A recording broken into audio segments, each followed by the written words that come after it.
আসসালামু আলাইকুম। পরিসরের অনলাইন কোচিং এ সবাইকে স্বাগত। আজ আমরা ম্যানেজমেন্ট অ্যাকাউন্টিং এর রিলেভেন্ট কস্ট অধ্যায়ের দ্বিতীয় ক্লাস করব। প্রথম ক্লাসে আমরা রিলেভেন্ট কস্টের আপনার বেসিক নিয়ম কানুন শিখছিলাম। আজকের ক্লাসে সেই নিয়মের আলোকে আমরা আরো একটা অঙ্ক করব। রিলেভেন্ট কস্টের মেইন কথাটা কি আমি আরেকবার বলে দিচ্ছি। কারণ দুইটা অফার থাকবে, কারণ এ আর বি ভেরিয়েবল কস্ট এখানে হবে। ধরেন আপনি যদি বানাইতে চান তাহলে এখানে হবে, আপনি যে কিনে নিয়ে আসতে চান তাহলে তো এখানে হবে না, বা শর্ত অনুযায়ী এই জায়গায় একটা হবে এইখানে আরেকটা হবে। কিন্তু ফিক্সড কস্ট গুলো এখানেও দিতে হবে এখানেও দিতে হবে, কারণ ফিক্সড কস্ট বানাইলেও লাগবে, না বানাইলেও লাগবে। এটাই মূল কথা। যেমন গত ক্লাস যদি করে থাকেন তাহলে আপনারা জানেন যে আমরা কি করছিলাম, ভেরিয়েবল কস্ট গুলো এই পাশে আনছিলাম কিন্তু এই পাশে আনি নাই, কারণ এটা বানানোর জন্য লাগছিল আর এটা হলো কিনতেছিলাম। ফিক্সড কস্ট দুই পাশে নিতে হয়েছে। এটা হলো রিলেভেন্ট কস্টের মূল বিষয়। আপনার কাছে এই চ্যাপ্টার যদি খুব কঠিন লাগে বাদ দিয়ে পড়তে পারেন, হ্যাঁ, কারণ এটা করা বাধ্যতামূলক না। এর চেয়ে ইম্পর্টেন্ট অনেক চ্যাপ্টার আছে, সেগুলো করাই দেওয়া হয়েছে, ওইগুলোর ভিডিও দেখে নেবেন অথবা করানো হবে সামনে। প্রবলেম 2, প্রবলেম 2 বলতেছে যে Raunak Raunak company manufactures and sells direct to customers 1000 jar of ইভা শো পার মান্থ এট টাকা 1.25 পার jar। এই একটা কোম্পানি, রৌনক কোম্পানি, তারা ইভা শো নামে একটা প্রোডাক্ট বানায় আর কি। সেই প্রোডাক্টটা 10,000 মাল বানায় এবং সরাসরি ইয়ের কাছে আপনার বিক্রি করে, কাস্টমার কাছে যে তাদের দোকান আছে সেখানে বিক্রি করে। একটার দাম মাত্র পড়ে 1 টাকা 25 পয়সা করে তারা বিক্রি করে। তারপরে তারা বলতেছে the companies normal production capacity 20,000 jar per month. তারা ইচ্ছে হলো, কোম্পানিতে অনেক জায়গা আছে, মাত্র 10,000 বানায় আর বাকি 20,000 বানানোর ক্যাপাসিটি আছে। An analysis of cost of 10,000 jars show যে 10,000 মাল বানাতে তাদের কি কি খরচ হয়েছিল সেটার একটা অ্যানালাইসিস দেওয়া আছে। ডিরেক্ট মেটেরিয়াল, ডিরেক্ট লেবার, পাওয়ার, মিসেলেনিয়াস, জার, ফিক্সড এক্সপেন্স, এগুলো দেওয়া আছে। 12,600 টাকা খরচ হয়।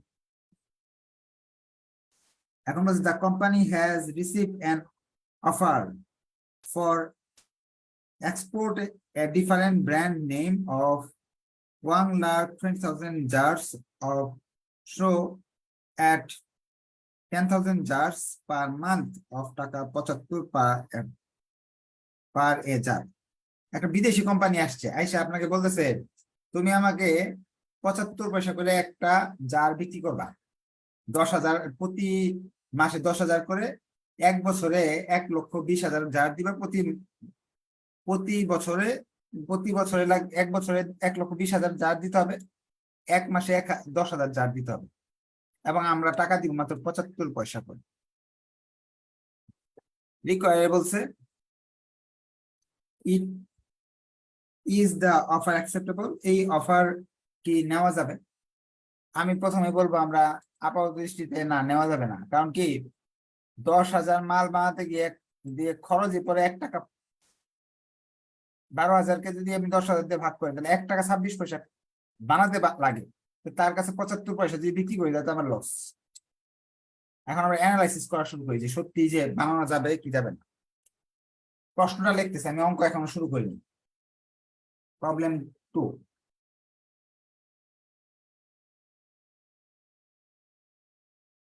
প্রশ্নে এখানে দেওয়া আছে অ্যাকাউন্ট টাইটেল, এখানে দেওয়া আছে with out offer, without offer. কি কি দেওয়া আছে প্রশ্নে? যেগুলো দেওয়া আছে যে আপনার খরচ গুলো দেওয়া আছে,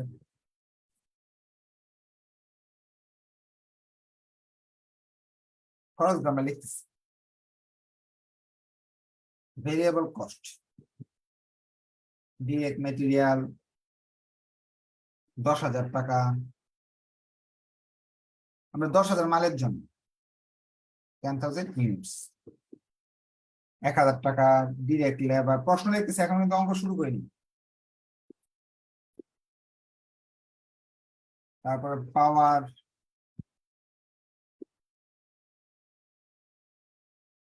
মিসেলেনিয়াস,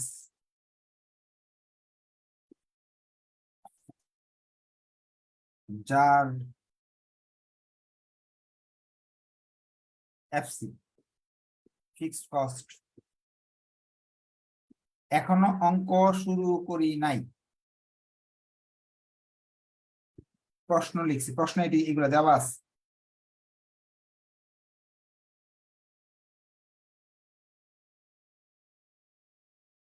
প্রশ্নটা আমি লিখতাম, এখন অঙ্ক শুরু করি নাই। এটা হলো 1,000 জার বানাইলে এই অবস্থা, আমাদের 1,000 জার বানাইলে এই খরচগুলো হয়, প্রশ্নে দেওয়া আছে।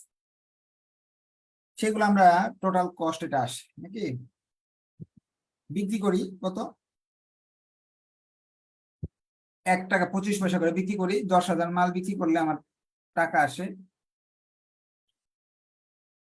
এই বিক্রয় মূল্য থেকে খরচটা যদি বাদ দেন তাহলে লাভ লস একটা আসবে।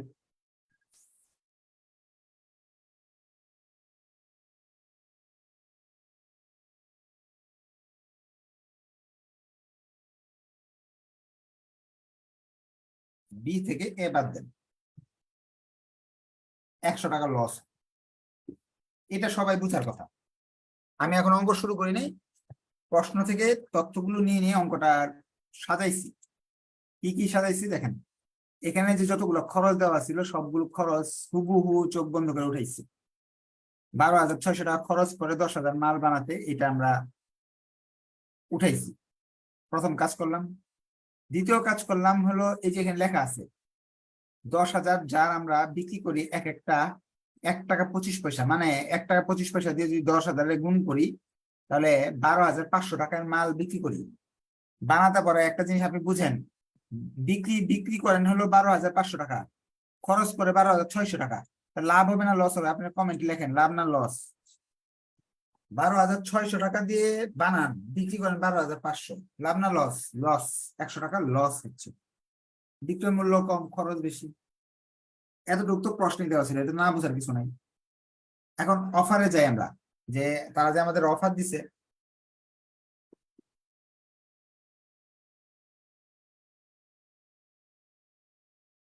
বিশ হাজার মাল বানাতে গেলে কি অবস্থাটা হবে? এই খরচটা ডাবল লাগবে। 10,000 জন্য 1,000 লাগে, 20,000 জন্য দ্বিগুণ লাগবে, এটাও দ্বিগুণ লাগবে।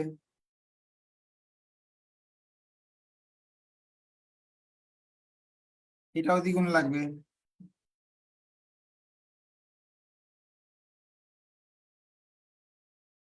এটাও কিন্তু দ্বিগুণ লাগবে।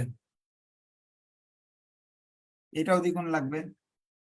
কিন্তু আমি আপনাদের বলছিলাম ফিক্সড কস্ট দ্বিগুণ লাগবে না, সেম টু সেমই লাগে। এটা হলো কারখানার ভাড়া।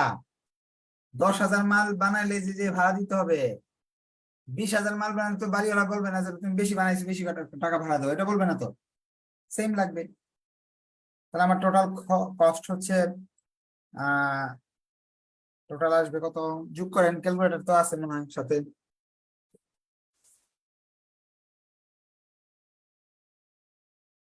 টোটাল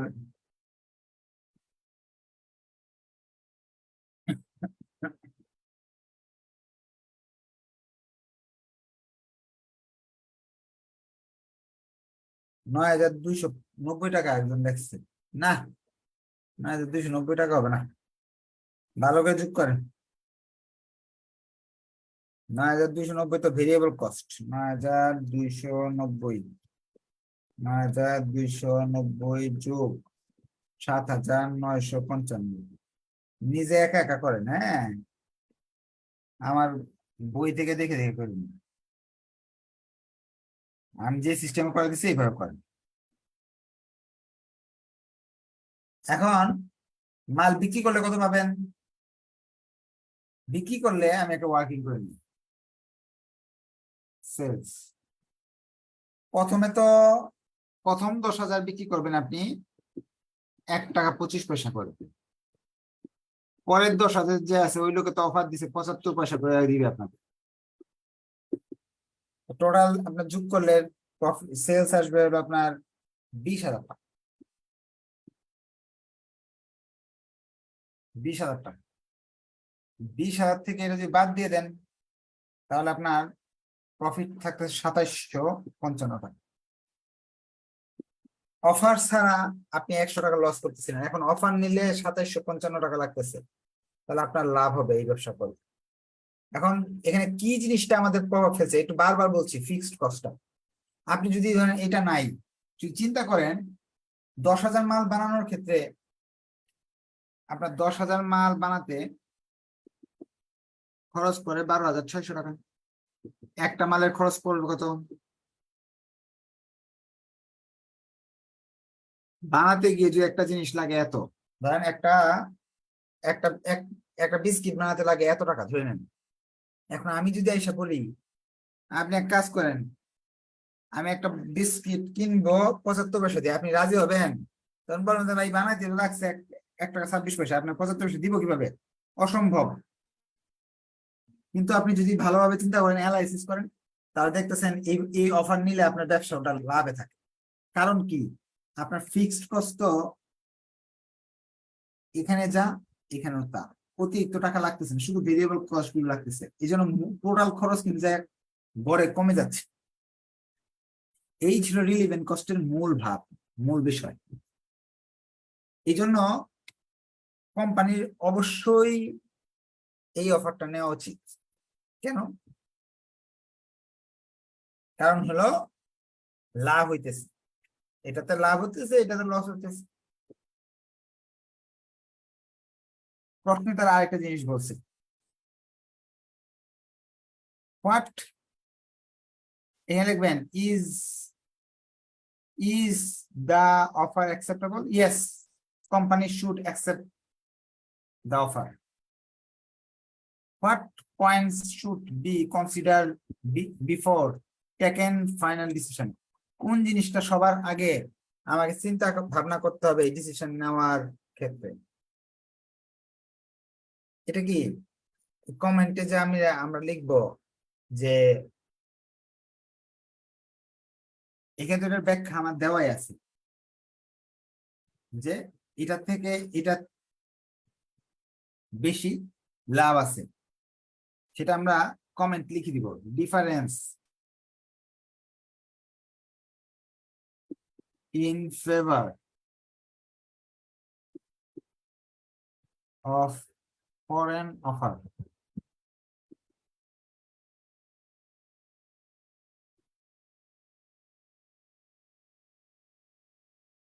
সাতাইশশো 2700 টাকা প্রফিট, ঠিক না? আর ওইখানে অলরেডি 100 লস। তার মানে এই অফারটা নিলে আপনার টোটাল 2855 টাকা লাভ হবে।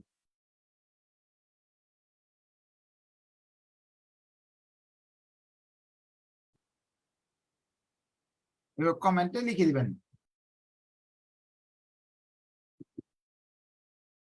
বই এইগুলা লেখা আছে, আমি তো মুখে বলে দিছি।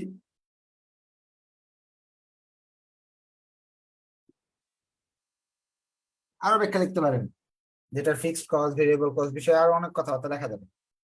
এখন আপনাদের যদি ওই অঙ্ক নিয়ে কোনো কোয়েশ্চেন থাকে হাত উঠাতে পারেন, যে স্যার এটা বুঝি নাই, সেটা বুঝি নাই, এটা বুঝিয়ে দেন, সেটা বুঝিয়ে দেন, আমি সেগুলা আবার আলোচনা করব।